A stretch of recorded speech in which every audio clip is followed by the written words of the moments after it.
What's up, guys? The Snowman here, and today I'm taking a break from my usual three preferred sports of tennis, soccer, and basketball. Going to be talking about a different sport today, and that is pickleball.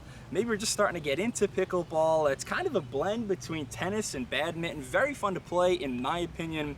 But I want to go over some of the basics of pickleball, talk about some of the important rules, how the scoring system is set up, the dimensions, the layout of the court, and so much more. Hopefully, after watching, you'll feel very comfortable picking up a pickleball paddle yourself and hitting the courts. So let's go. Pickleball is one of the fastest growing games in the US and all over the world. As I said before, it's a fun sport that combines many elements of tennis, badminton, and ping pong.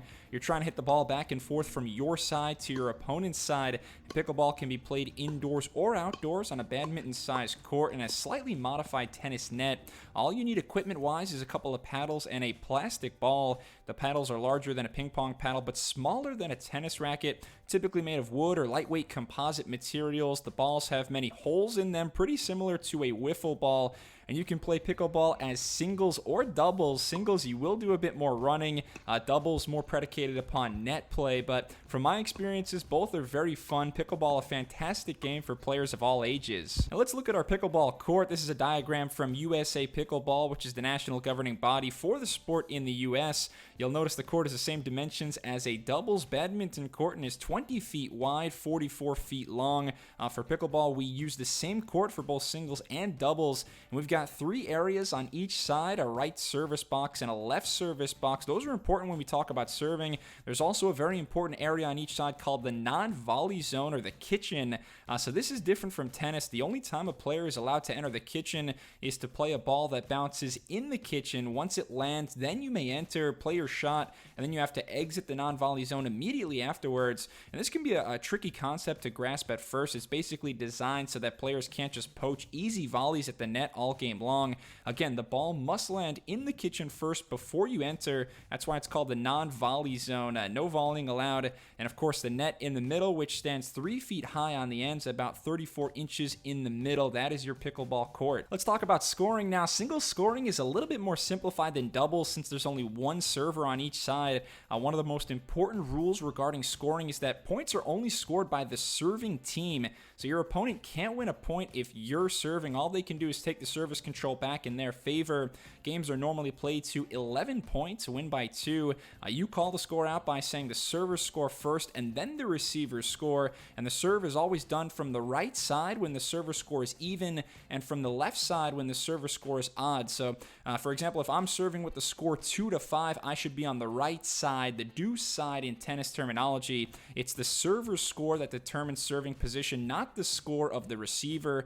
The receiver lines up on the right or left side according to the server. Now, double scoring is a bit more intricate. You still play to 11 points, and only the serving team can receive a point, but basically you have 2 bites of the apple with doubles. So if I'm serving, I'll keep serving until we lose a point, and then my partner will get to serve as well until we lose a point on his or her serve.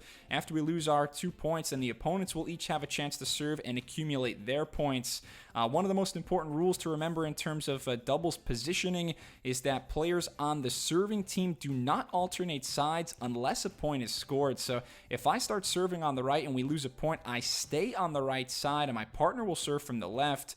The receiving side never alternates sides. Again, the receiving side never changes sides. You only change sides in doubles if you win a point on your serve. Then you'll swap. It may sound complicated, but I promise you, once you get out there, play a couple of games, it gets pretty simple. And when keeping score for doubles, the score should be called as 3 numbers. So the proper sequence being the server score first, then the receiver score, and then since it's doubles, the 3rd number is the server number. So if I'm serving, I might say the score is 4-6-1. And if my team loses a point, my partner would serve and the score would be 4-6-2. Since he's the second server, technically nobody got any points, but that way you can keep track of which server you're currently on. And then one other nuance with double scoring, there is something called the first server exception, which minimizes the advantage of being the first team to serve during the game. So whichever team begins serving, only the person on the right will serve.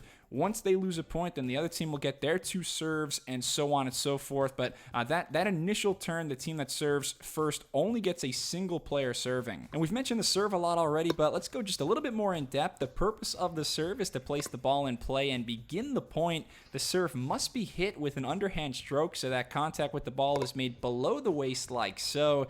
Thanks to my dad for demonstrating there. When serving, you must place both of your feet behind the baseline and the ball must be placed in the opposite service area. And failure to do either of those 2 things will result in a fault. That means that you forfeit your serve to the other player or team. They'll get a chance to serve. And let's talk about ways to win or lose a point. So obviously with pickleball, you're hitting the ball back and forth with your opponent or opponents. There are a few different ways you can lose a point other than the service faults we just went over. One way you can lose a point is if you hit the ball and it hits the net or it lands out of bounds. Essentially, the ball must land on your opponent's side. That includes the line. So if it lands on the baseline, for example, just like in tennis, that would be considered in and you would play on. Second way you can lose a point is if the ball bounces twice on your side before you're able to make contact with it and hit it. You're only given 1 bounce to react and hit the ball back to your opponent's side of the court. Another way you can lose a point is if you volley from the aforementioned kitchen or the non-volley zone.